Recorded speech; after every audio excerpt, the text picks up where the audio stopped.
قصة سلمى الأسيرة.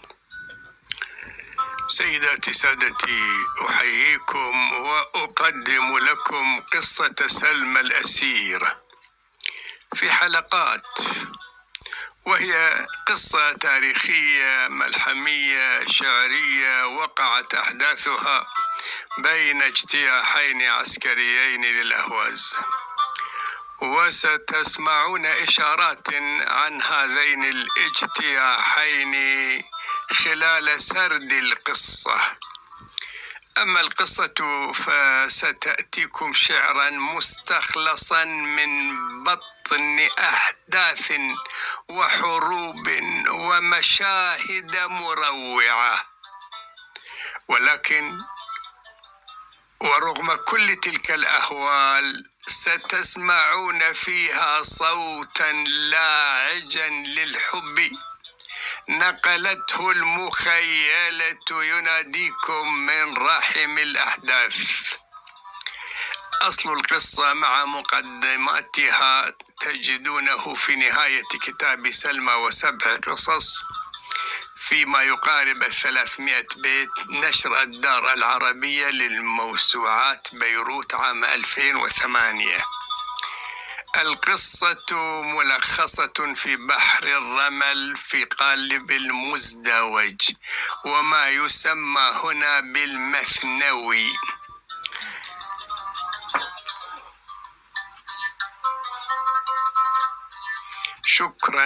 شكرا للتبعيد الذي أتاح لي فرصة إنشاء هذه الملحمة الرائعة.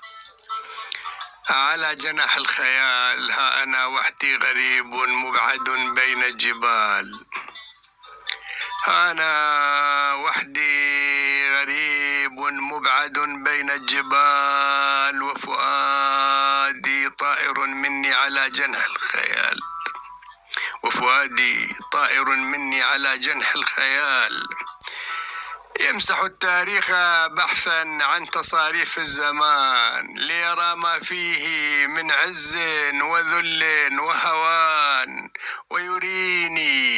ويريني أن سر الكون عشق وجمال. إنما الناس يسيئون إلى الحب الزلال.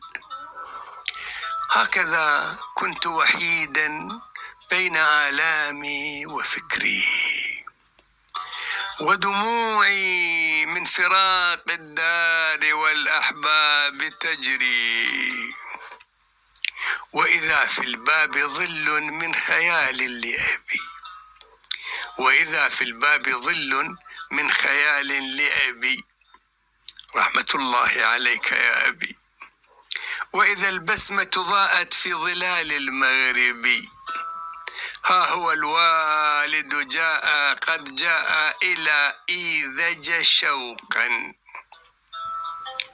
كان الوالد رحمة الله عليه قد جاء ليزورني وأنا كنت في التبعيد في مدينة إيزج أو إيذج شمال الأهواز. ها هو الوالد قد جاء إلى إيذج شوقا ليراني وأنا في المنتفى كالشلو الجسد، ليراني وأنا في المنتفى كالشلو ملقا، وبدت روحي نشوى بين أحضان الفضيلة بعدما كانت من البعد عن الأهل عليلة. إنها أيام سعد عشتها في المنتفى بين جنحي والدي، يا طيب أيام الصفا. وفي موقف آخر قمت لا أدري لماذا رحت أمشي في الخيال، غمرتني ذكريات بين ضوء وظلال، هبت الريح على دفتر أيام الخوالي، قلبت أوراقه لي فبدا لي ما بدا لي. لست أدري كيف حلقت على أحلامي يقظة، علها الروح التي تطوي المسافات بلحظة، كما نراه في النوم مثلا. علها الروح التي تطوي المسافات بلحظة، فأعادتني إلى داري على الكرخة أمشي. يا للكرخة ويا لكارون ويا للجراحي ويا له كلها اليوم وهي جافة نتغنى بها. فأعادتني إلى داري على الكرخة أمشي، كيف طارت بي إلى الأوطان في طرفة رمشي. لست أدري كيف حلقت على أحلامي يقظة، علها الروح التي تطوي المسافات بلحظة، فأعادتني إلى داري على الكرخة أمشي، كيف طارت بي إلى الأوطان في طرفة رمشي. على ضفاف نهر الكرخة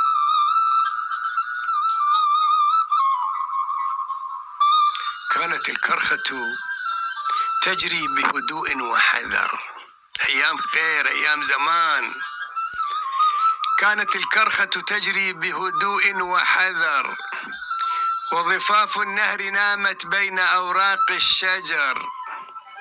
عدت للنهر أحييه وأهديه السلام، عدت للنهر أحييه وأهديه السلام، وأجاريه هموما وأناجيه الكلام. ها أنا يا نهر قد عدت بأشجاني إليك، فافتح الأحضان لي يا نهر، خذني في يديك.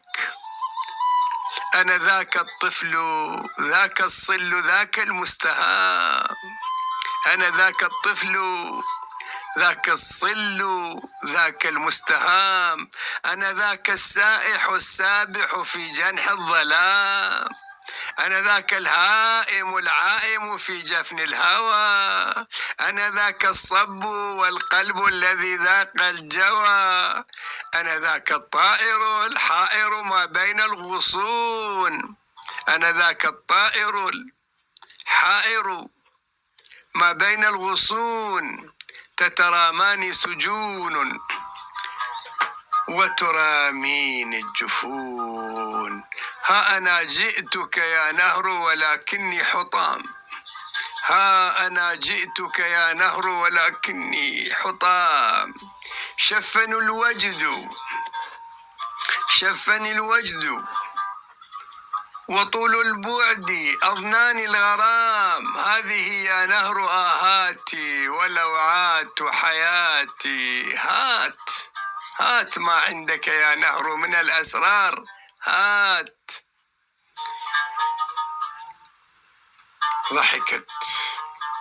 ضحكت أمواجه لي ضحكة الوجه الحزين، واشتكت طول غياب وعذاب وحنين.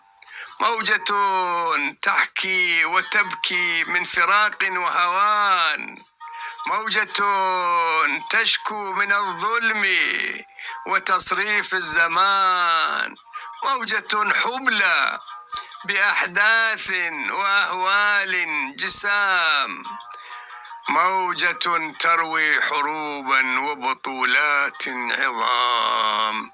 وإذا النهر كتاب مثقل بالذكريات، وإذا الأمواج تبدو لي سطورا حاكيات.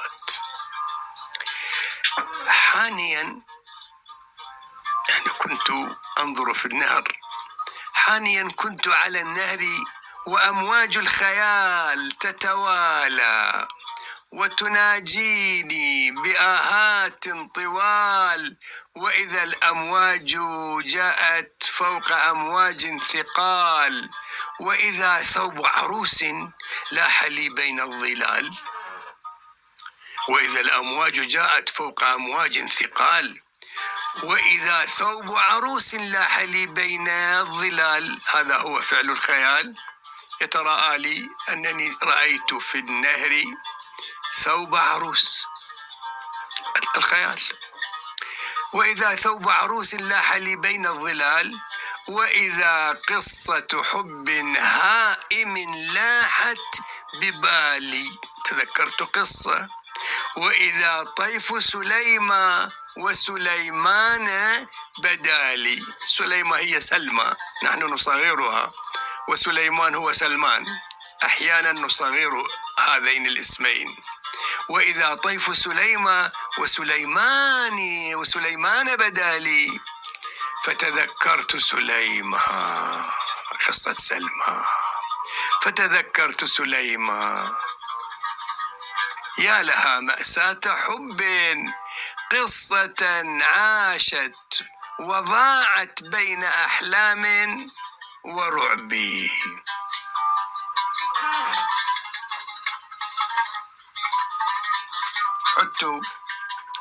عدت أدراجي إلى الوالد كان عندي في إيذج. عدت أدراجي إلى الوالد يحكي لي الحكاية. أنا أشير أنني في لقائي هذا مع أبي كثير من الأشياء يعني تحدثنا حولها، حول القصص التاريخية التي حدثت على الأرض. كان والدي يهتم بالتاريخ كثيرا، ويعرف عن الشعر الكثير وعن الأدب العربي، مهتما بهما رحمة الله عليه. عدت أدراجي إلى الوالد يحكي لي الحكاية، سيدي هل لك عن سلمى وسلمان دراية؟ فوجئ الوالد من لحني ومن هذا السؤال. فوجئ الوالد من لحني ومن هذا السؤال، وبدا شيء من الحزن بعينيه فقال، هذه أقول أن هذا تخيل، وبدا شيء، لا أريد أن يعني يظن أنه كذب من والدي رحمة الله عليه، لا، هذا من يعني وحي خيالي أنا. عدت أدراجي إلى الوالد يحكي لي الحكاية، سيدي هل لك عن سلمى وسلمان دراية؟ فوجئ الوالد من لحني ومن هذا السؤال، وبدا شيء من الحزن بعينيه فقال، هذه قصة حب وشقاء ومنون، كتمت ما بيننا سرا وحفظا للشؤون، واسم سلمان وسلمى مستعار ليس إلا، لا تحاول يا بني للأصل تأويلا وحلا. لا تحاول يا بني للأصل تأويلا وحلا.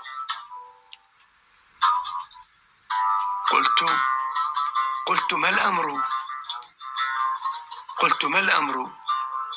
وهل في هذه القصة شر؟ قال في القصة شيء لمن الشر أمر. قلت يا مولاي هيجت جراحي وشجوني. قلت يا مولاي هيجت جراحي وشجوني، حب لو تحكي لنا عن ذلك الحب المصون. آن أن نكتب للأجيال عن هذه المآسي، يعني حان الوقت أن نكتب للأجيال عن هذه المآسي، ليرى العالم من جار على أهل وناسي. ليرى العالم من جار على أهل وناسي. قال حقا ما تبينت. قال حقا ما تبينت من الرأي السديد، يا بني يكتب كما أملي وقرر ما تريد. هذه قصة سلمى. هذه قصة سلمى وسليمان، اسمعوها وانظروا ما في طواياها وفحواها وعوها. والسلام عليكم وإلى اللقاء في الحلقة القادمة. عباس الطائي.